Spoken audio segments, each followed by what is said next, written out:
A wealthy CEO named Marcus was walking through the lobby of his headquarters, talking loudly on his phone, closing a $1 million deal.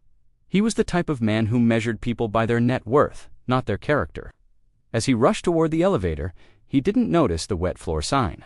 He slipped slightly, barely scuffing his expensive Italian leather shoe.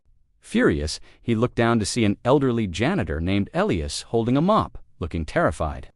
Marcus didn't just get angry, he exploded. "Look at what you've done. This leather is imported. It's worth more than your entire year's salary." Elias lowered his head, his hands shaking as he clutched the mop handle. "I'm so sorry, sir. I was just trying to clean up a spill before anyone fell," Marcus scoffed. Wiping his shoe with a handkerchief, he then threw on the floor. "You're too old and too slow. We need winners in this building, not charity cases. You're fired. Get out of my sight immediately." Elias didn't argue. He simply nodded, tears welling in his eyes, and walked out the revolving doors into the cold, leaving his only source of income behind. 5 years passed, the economy crashed, and Marcus's company was exposed for massive fraud. He lost his mansion, his cars, and his friends. He was left with absolutely nothing. One freezing winter evening, Marcus stood in a long line outside a community center. His designer suit was long gone, replaced by a torn coat he had found in a donation bin he hadn't eaten in 2 days. He kept his head down, ashamed, hoping no one would recognize the man he used to be.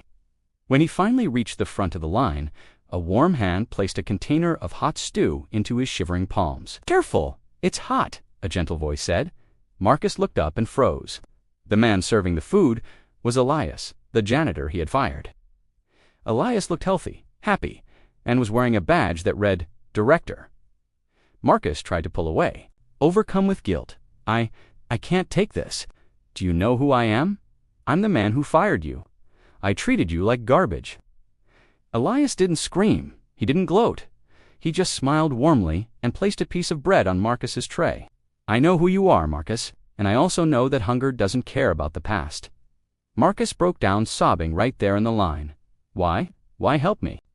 Elias walked around the counter and placed a hand on Marcus's shoulder. "Because losing that job was the best thing that happened to me. It pushed me to start this kitchen with my son.